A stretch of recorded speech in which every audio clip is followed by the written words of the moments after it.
Doctor Baba Saheb Ambedkar open university.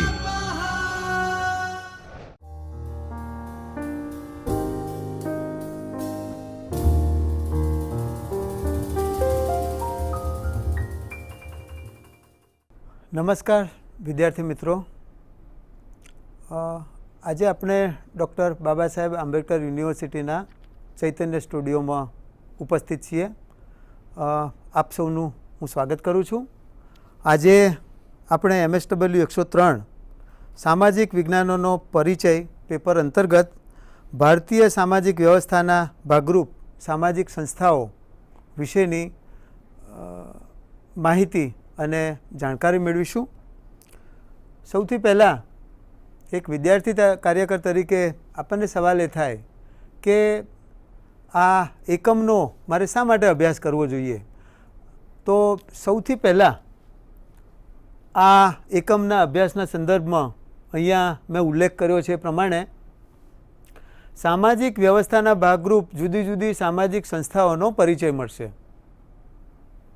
બહુ basic વાત એ અસરકારક દરમિયાનગીરી કરવા માટે એ આપણા સમાજ જીવનની જુદી જુદી સામાજિક સંસ્થાઓ કઈ છે એની ઓળખ એક કાર્યકર તરીકેના આપણને હોવી જોઈએ. એટલે આ પહેલા આ યુનિટનો એક મહત્ત્વનો હેતુ આ સંસ્થાઓનો પરિચય આપણને મળશે. હવે સંસ્થાઓ કઈ એના વિશે વિગતે આપણે ચર્ચા કરવાના છે, પણ દાખલા તરીકે લગ્નને એક સંસ્થા તરીકે આપણને પરિચય મળશે અને તેના લગ્ન એટલે શું, એના અલગ અલગ કયા પ્રકારો છે એની વિગતે સમજૂતી મળશે.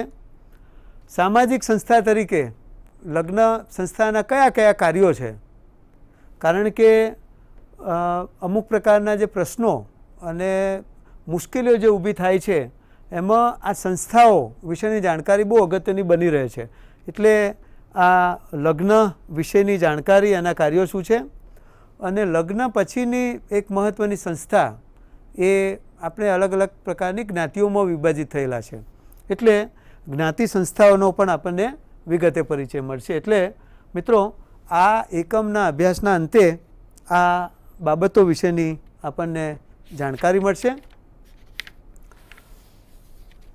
અહીંયા ઉલ્લેખ થયા પ્રમાણે કોઈપણ સામાજિક વ્યવસ્થાઓમાં એ અલગ અલગ પ્રકારની સંસ્થાઓ હોય છે, અને આ સંસ્થાઓની સ્થાપના પાછળનો મુખ્ય હેતુ એ સમાજની આખી કાર્યપ્રક્રિયા કે વ્યવસ્થા એ વ્યવસ્થિત રીતે ચાલે. દાખલા તરીકે કુટુંબની વાત, બહુ આ બધા જ મુદ્દાઓ પર આપણે વિગતે ચર્ચા કરવાના છીએ. એટલે આ બધા જ ભારતીય સામાજિક વ્યવસ્થાના સંદર્ભમાં આ લગ્ન છે, કુટુંબ છે, જ્ઞાતિ છે, ધર્મ છે, શિક્ષણ, આ તમામ પ્રકારની સંસ્થાઓ, પહેલાં પહેલી તો આ સંસ્થાઓ શું છે અને એના અલગ અલગ પ્રકારના કાર્યો શું છે એના વિશેની જાણકારી એ એક સામાજિક કાર્યકર્તા તરીકે આપણને હોવી જોઈએ. એટલે એ દૃષ્ટિએ આ પ્રાસ્તાવિક બાબતમાં આ મુદ્દા વિશેની સમજણ એ આપણને હોવી જરૂરી છે. મિત્રો અલગ અલગ પ્રકારની જે કંઈ સંસ્થાઓ છે એ બધી સંસ્થાઓમાં મહત્ત્વની સંસ્થા અથવા બહુ જ પાયાની સંસ્થા જેને આપણે કહી શકીએ એ લગ્ન સંસ્થા. પ્રત્યેક વ્યક્તિ પોતાના જીવન દરમિયાન એ અલગ અલગ પ્રકારની ભૂમિકાઓ ભજવે છે. આ ભૂમિકા ભજવવા માટેના અલગ અલગ પ્રકારના પ્લેટફોર્મ હોય છે, અને આ અલગ અલગ પ્રકારની જે આખી ભૂમિકાઓ જે સ્તરેથી આપણે અદા કરીએ છીએ, તો એના માટે આ સામાજિક સંસ્થાઓની બહુ મહત્ત્વની ભૂમિકા છે. એના વિશેની આ માનવીની જુદી જુદી ભૂમિકાઓને એમાં બે મહત્ત્વની ભૂમિકા છે. અહીંયા ઉલ્લેખ થયા પછી પ્રમાણે સૌથી પહેલી ભૂમિકા એ આર્થિક ભૂમિકા. તો આર્થિક ભૂમિકા અને બીજી લગ્ન સંબંધી કે પરિવાર સંબંધી ભૂમિકા. માનવીના આર્થિક ભૂમિકા એટલા માટે મહત્ત્વની છે કે માણસની જે કંઈ આખી કાર્યપ્રક્રિયા કે આખી જે કંઈ વ્યવસ્થા છે એમાં આર્થિક પાસું એ બહુ મહત્ત્વનું છે. એટલે મોટા ભાગે તમે જુઓ કે આ આર્થિક પાસાને લઈ અને ઘણી બધી ચર્ચાઓ અને મથામણ એ માણસના જીવનમાં હોય છે. એટલે એક આર્થિક મુદ્દો અને બીજું કે લગ્ન અંગેની ભૂમિકા, તો એમાં ખાસ કરીને સ્ત્રી પુરુષ એ કાયદાએ નક્કી કરેલી ઉંમરે એ લગ્ન ગ્રંથિથી જોડાય અને પછી એ પોતે આ લગ્ન નામની સંસ્થામાં એ કાયદેસર રીતે પ્રવેશે છે. તો આ લગ્ન એ કયા કયા પ્રકારે થાય છે?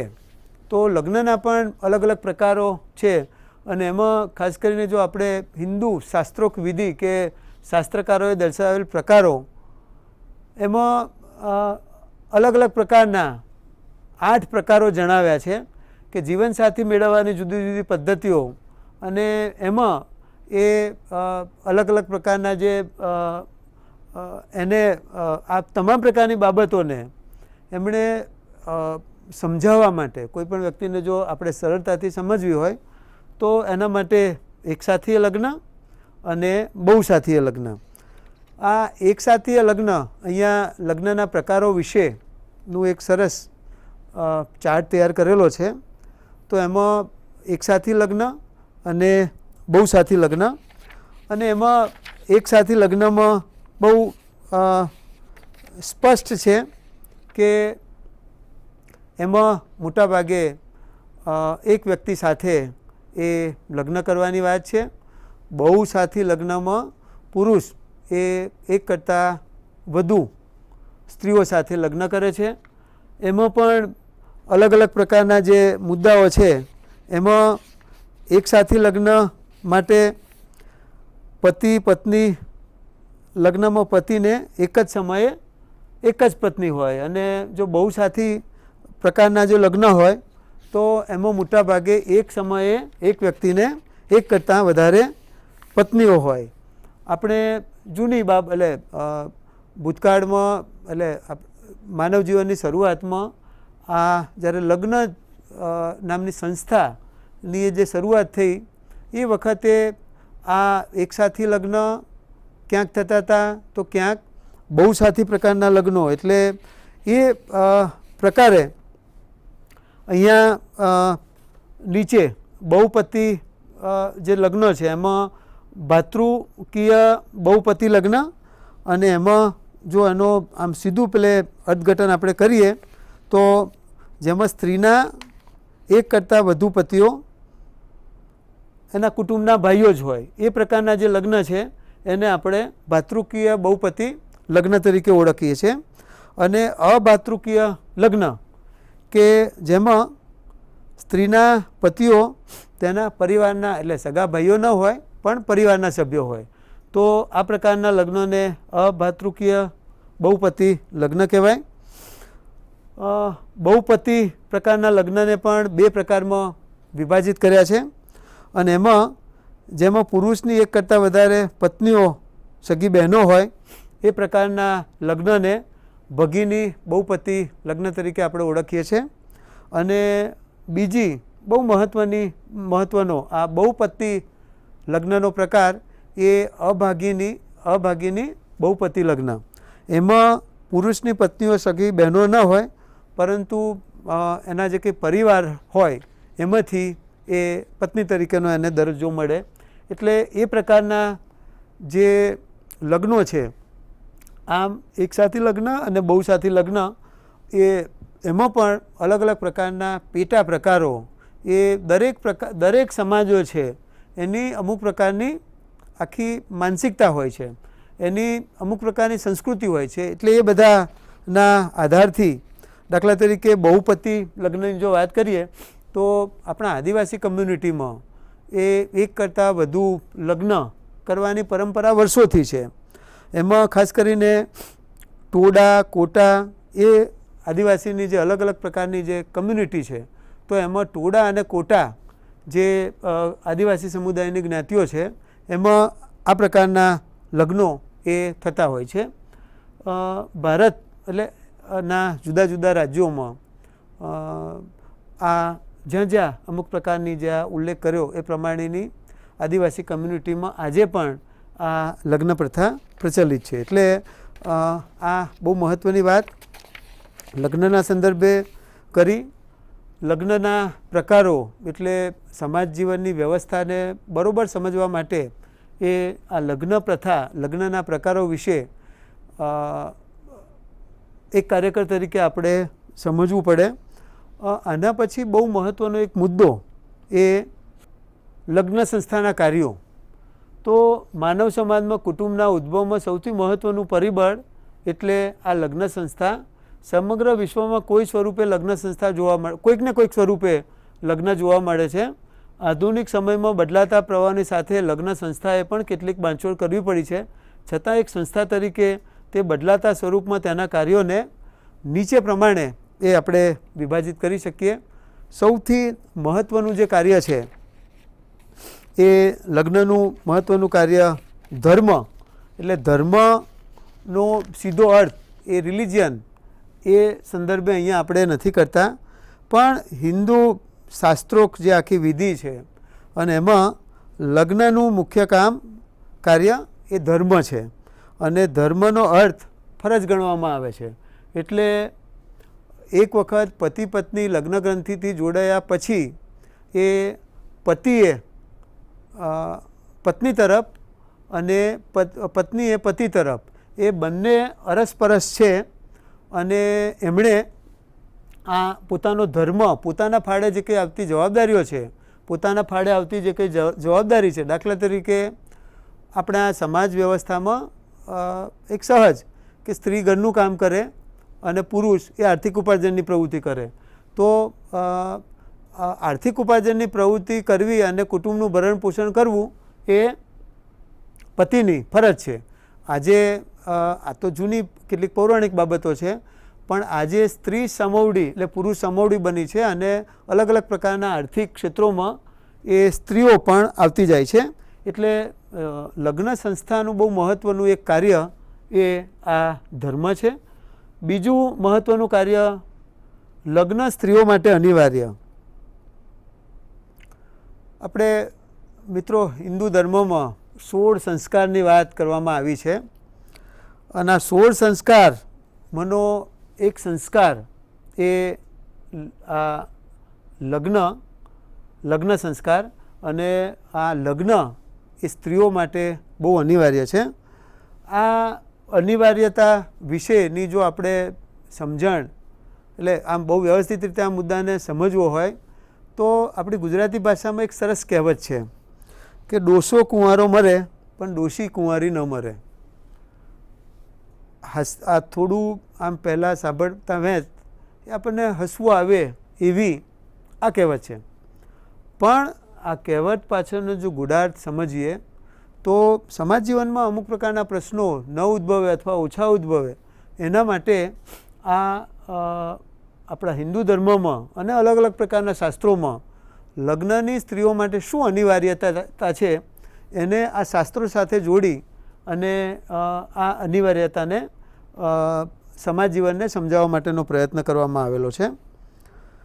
ત્રીજું મહત્ત્વનું કાર્ય એ પ્રજોત્પત્તિ. એક પેઢીથી બીજી પેઢી એ જવા માટે આ પ્રજોત્પાદન એ થવું જરૂરી છે. સ્ત્રી અને પુરુષ લગ્ન ગ્રંથિથી જોડાયા પછી એ શારીરિક સંબંધો બાંધે અને એના અંતે આ પ્રજોત્પાદન થાય અને એમાં પેઢી દર પેઢી આ પ્રક્રિયા એ ચાલ્યા કરે અને એના દ્વારા આ કુટુંબ નામની સંસ્થા, લગ્ન નામની સંસ્થા એ સતત એ ચાલ્યા કરતી હોય છે. એટલે પ્રજોત્પત્તિ એ કુટુંબનું લગ્ન જીવન સંસ્થાનું બહુ મહત્ત્વનું કાર્ય.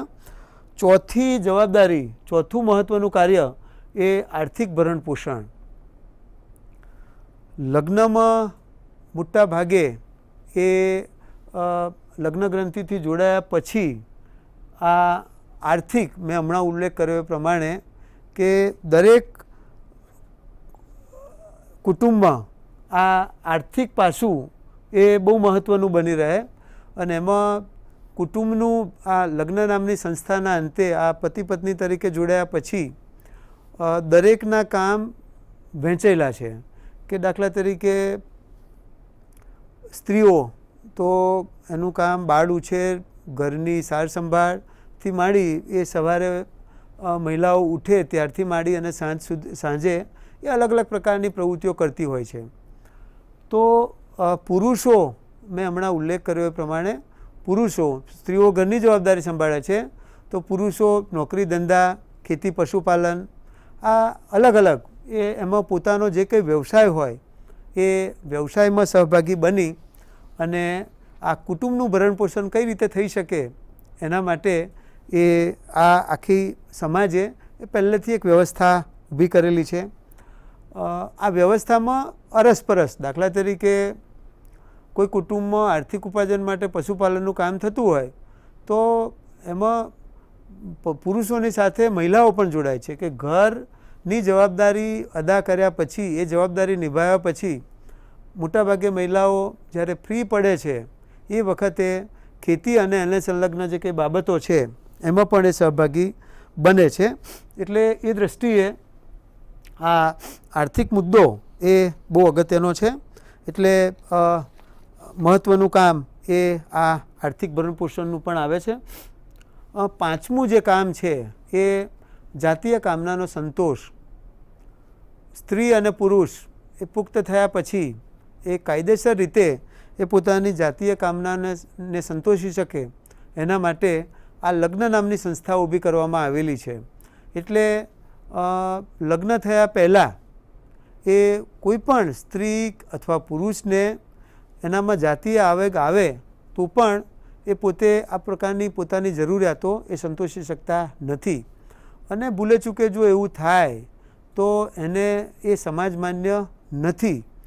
એટલે કોઈપણ વ્યક્તિ આ કાયદેસર રીતે આ લગ્ન સંસ્થામાં જોડાયા પછી એને આ જાતીય કામના સંતોષવાનું કામ મળે છે અને એ રીતે એ જાતીય આવેગ કે જાતીય કામનાનો સંતોષ એ આ મહત્ત્વનું કામ બની રહે છે.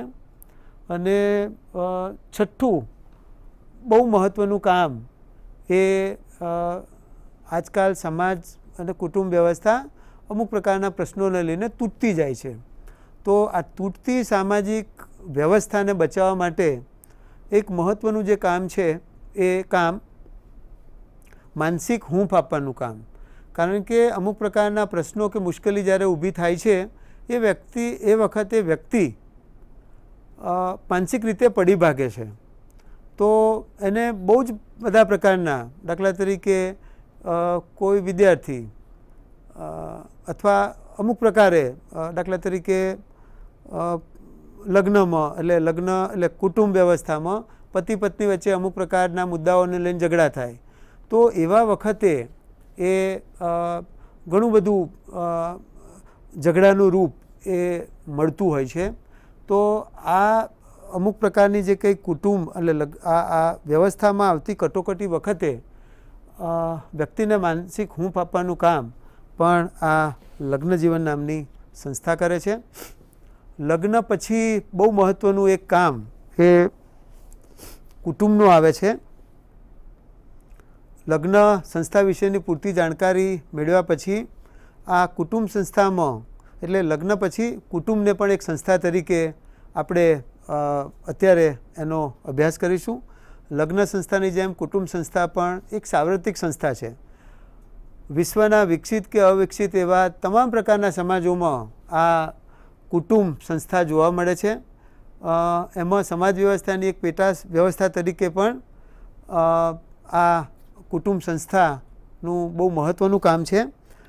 એટલે આ કુટુંબ શું છે, આ કુટુંબનો અર્થ અને એની લાક્ષણિકતાઓ, કારણ કે કુટુંબ શું છે એને જાણવા માટે એ આપણે સૌથી પહેલાં એના વિશેની જો વૈજ્ઞાનિક જાણકારી પ્રાપ્ત કરીએ તો એક આપણા જાણીતા સમાજશાસ્ત્રી બર્ગેશ અને લોક નામના જે બંને વિદ્વાનો કુટુંબની વ્યાખ્યા આપતા જણાવે છે કે કુટુંબ એ એવી વ્યક્તિઓનો સમૂહ છે કે જેઓ લગ્ન ગ્રંથિથી, લોહીના સંબંધથી કે દત્તક લેવાથી પરસ્પર જોડાયેલી હોય છે અને જેઓ પતિ પત્ની, માતા પિતા, પુત્ર પુત્રી કે ભાઈ બહેન જેવા સામાજિક દરજ્જાઓના આધારે એકબીજા સાથે આંતરક્રિયા કરતી હોય એકબીજા સાથે આંતર સંબંધિત હોય અને તેઓ સર્વસામાન્ય સંસ્કૃતિનું સર્જન અને જાળવણી કરતા હોય છે. આ બંને વિદ્વાનોએ સમાજ જીવનના જે સંબંધો છે, આ સંબંધો એ કુટુંબ વ્યવસ્થા ઊભી કરવા માટે બહુ મહત્ત્વનો ભાગ ભજવે છે. એટલે આ બર્ગેસ અને લોક એ એની વ્યાખ્યામાં આ બાબતો એ આપણે જોઈ શકીએ છીએ.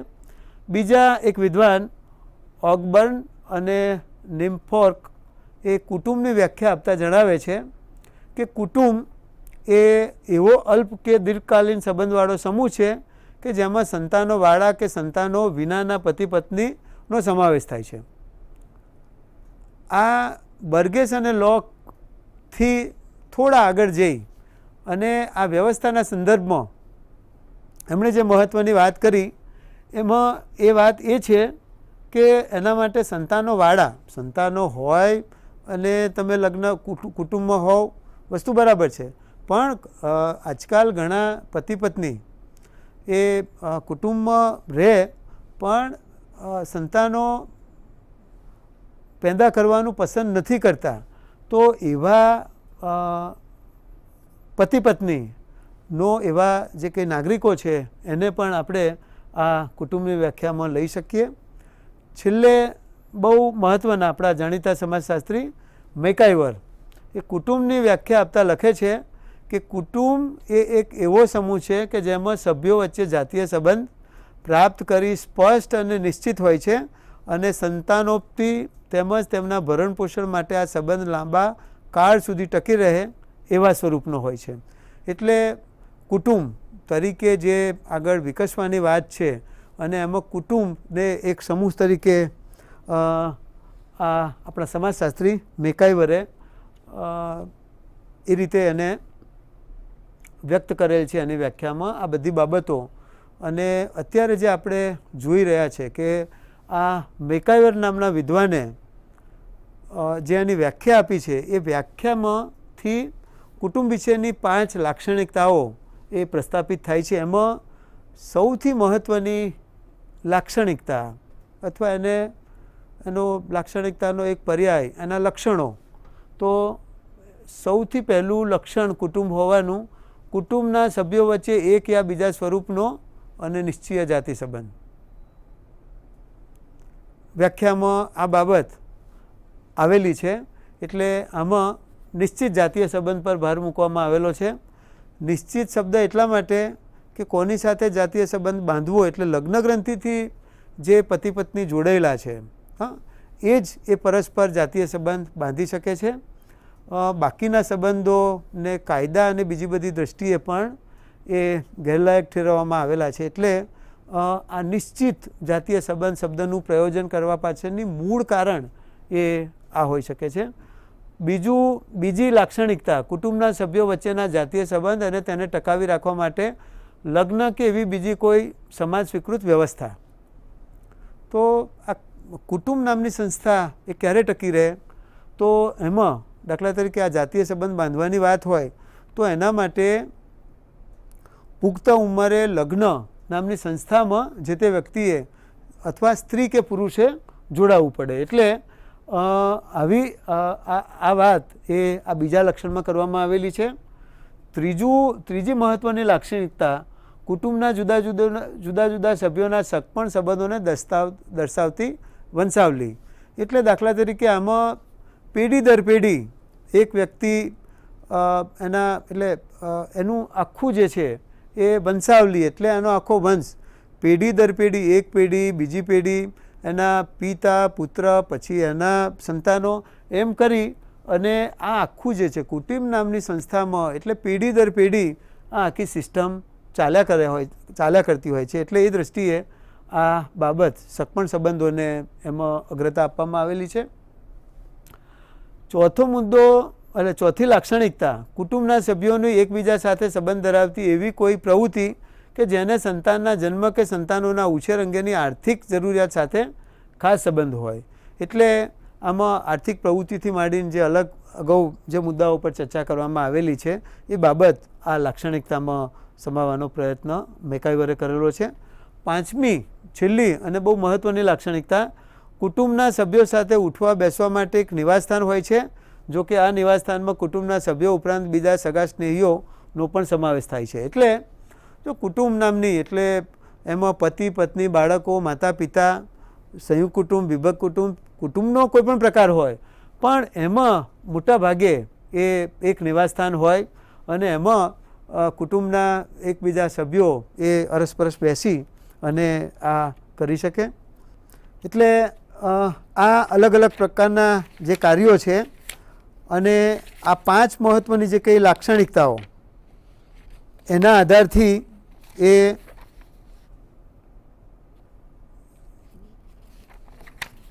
આધારથી આ કુટુંબના મુદ્દાને એ આપણે બહુ વ્યવસ્થિત રીતે એ સમજી શકીએ છીએ. હવે આ અલગ અલગ પ્રકારના લક્ષણો વિશેની ચર્ચા કર્યા પછી મિત્રો આપણને સવાલ એ થાય કે આ લક્ષણો પછી કુટુંબના મુખ્ય કાર્યો કયા છે.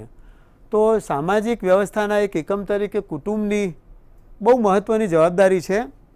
કુટુંબના કાર્યો સામાજિક સંસ્થા તરીકે જ્યારે આપણે એને સમજીએ છીએ તો આ કુટુંબના કાર્યો વિશેની સમજણ પ્રાપ્ત કર્યા વગર એ કુટુંબ વિશેની જાણકારી એ આપણને ક્યારેય એ પ્રાપ્ત ન થઈ શકે. એટલે અલગ અલગ પ્રકારના જે કાર્યો હતા એમાં મુખ્ય કુટુંબના જે કાર્યો એ અગાઉ ઉલ્લેખ કર્યો એ પ્રમાણે પ્રજોત્પાદનનું મુખ્ય કામ, સ્ત્રીઓ અને પુરુષો પુખ્ત ઉંમરે લગ્નગ્રંથિથી જોડાયા પછી એ બાળકોને જન્મ આપે છે અને એ રીતે પેઢી દર પેઢી આ આખું પ્રજોત્પાદનની પ્રક્રિયા દ્વારા અગાઉ જે ઉલ્લેખ કર્યો એ પ્રમાણે વંશાવલી કે એક પેઢી એ બીજી પેઢી એટલે દાખલા તરીકે એક પુત્ર તો એ પુખ્ત થયા પછી લગ્ન કરે, પછી એના બાળકો બીજા લગ્ન કરે અને એ રીતે આખી એક પેઢીથી બીજી પેઢી સુધી એ આખું આ કુટુંબના વિવિધ સભ્યો એ રીતે વિસ્તરણ પામતા હોય છે. બીજું એક મહત્ત્વનું કુટુંબનું કાર્ય સામાજિકરણનું કાર્ય. તો મિત્રો સામાજિકરણ એટલે શું આપણને ખબર છે કે જ્યારે બાળક જન્મે છે એ વખતે એને કશું જ ખબર નથી હોતી કેમ ઉઠવું બેસવું. એટલે શરૂઆતની આખી જે કંઈ શીખવાની જે કંઈ પ્રક્રિયા જેમાં બધું જ અજ્ઞાન હોય છે એટલે એને કશી જ ખબર નથી પડતી. પણ સ્ટેપ બાય સ્ટેપ જ્યારે આ કુટુંબમાં એ જન્મ લે છે એ વખતે આ બધું જ એને શું થાય ના થાય આ ગમા અણગમાથી માંડીને તમામ પ્રકારની જે કંઈ બાબતો છે એ શીખવવાનું કામ એ કુટુંબ કરે છે. ત્રીજું મહત્ત્વનું કામ કુટુંબ વ્યક્તિને સામાજિક દરજ્જો પ્રદાન કરે છે. દરજ્જો એટલે સ્ટેટસ. હવે આમાં દરજ્જામાં મુખ્યત્વે એવું છે કે અલગ અલગ પ્રકારના જે કંઈ કુટુંબો છે આ કુટુંબોમાં મુખ્યત્વે તમે જુઓ તો આ દરજ્જાના આધારથી એ કોઈપણ વ્યક્તિની ઓળખ થાય છે. તો આ ઓળખમાં મહત્ત્વનું કામ જે છે એ આ કુટુંબનું છે એ બહુ મહત્ત્વનું કાર્ય બની રહે છે. સામાજિક વારસાની જાળવણી કરવાનું કાર્ય, વારસો ક્યારેય જળવાઈ રહે તો આ પ્રજોત્પાદનથી માંડી અને અલગ અલગ પ્રકારની જે આખી પ્રક્રિયા એ જ્યારે થાય છે એ વખતે કુટુંબ એ આગળ ધપે છે અને સામાજિક વારસાની જાળવણી પણ આ કુટુંબનું મહત્ત્વનું કાર્ય બની રહે છે. લગ્ન સંસ્થાના એવા બીજા પૂરક કાર્યો કે જેમાં આ 1, 2, 3, 4 એ સિવાયની પણ જ્યારે આ સમાજ જીવનમાં કુટુંબ એ સર્વત્ર છે, એક સાર્વત્રિક બાબત છે, તો એના તમામ પાસાઓ એ જુદા જુદા પ્રકારના જે કાર્યોમાં આમ તો લગભગ આ 4 મુદ્દાઓમાં બહુ વિગતે એટલે એનું સૂક્ષ્મદર્શીય જો આપણે એનું એનાલિસિસ કરીએ એ બધા મુદ્દાઓને સમજવા અહીંયા કદાચ શબ્દોની રીતે એ સામાજિકરણ એટલો શબ્દ વાપર્યો હોય પણ એનું જો વિસ્તૃત ગઠન કરીએ તો બાળક જન્મે છે ત્યારથી લઈ અને તમામ પ્રકારના મુદ્દાઓ શીખવવાની બાબતનો સમાવેશ એ આમાં થાય છે. એટલે આ મહત્ત્વના 4 જે કાર્યો છે એ 4 કાર્યો અને એ સિવાય છતાં કોઈ જો રહી જતું હોય તો પૂરક કાર્ય તરીકે એને આપણે એ કરી શકીએ.